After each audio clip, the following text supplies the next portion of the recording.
I'm back with a Hobby of the Month update. This month I am writing as my hobby. I'm doing that for the whole month of November because it's National Novel Writing Month. The goal of the challenge is to write 50,000 words in 1 month. I am 13 days into the month and I've written 5,000 words, but I have written most days. And I'm counting that as a win because really my personal Hobby of the Month challenge is just to show how much progress you can make with a normal amount of time and effort. Today, I'm talking less about progress and more about things I've learned.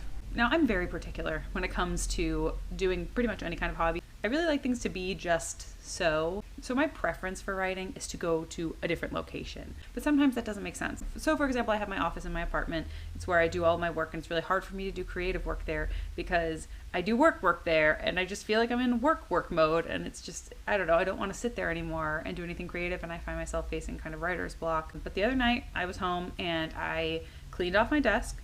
I changed the lighting to orange and I dimmed them, and I set a couple candles around my desk and brought a different blanket into the room and put it on my lap, and it made the space feel different even if I can't actually be in a different location. Because if you can't change your location, then change your space. Second, find a good playlist, a playlist you only listen to when you're writing. I'm writing kind of a cozy fall story, so I have been listening to this cozy emo playlist on Spotify that is just absolutely killing it. It's like acoustic covers of emo songs, emo bands playing acoustic covers of other bands. Bayside has a really good cover of Casey Musgrave's song Rainbow, and I'm just absolutely obsessed with it.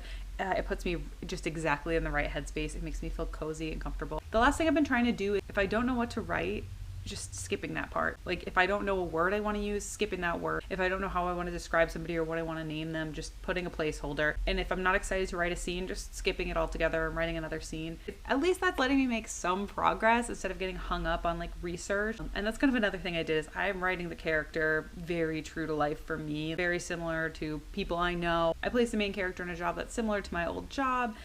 I'm using locations that I have been to before so that I'm taking the thinking work out of it, just getting over that hump of like, what do I do? Where do I write? Where should this be?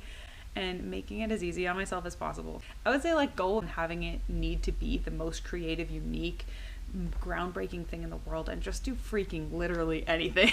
And that's where I'm at right now. It's not too late to hop in on Hobby of the Month if you want to do it too. Just start writing and we can work on this together. What do you think? Should I tell you what my story is about, or should I keep that a secret?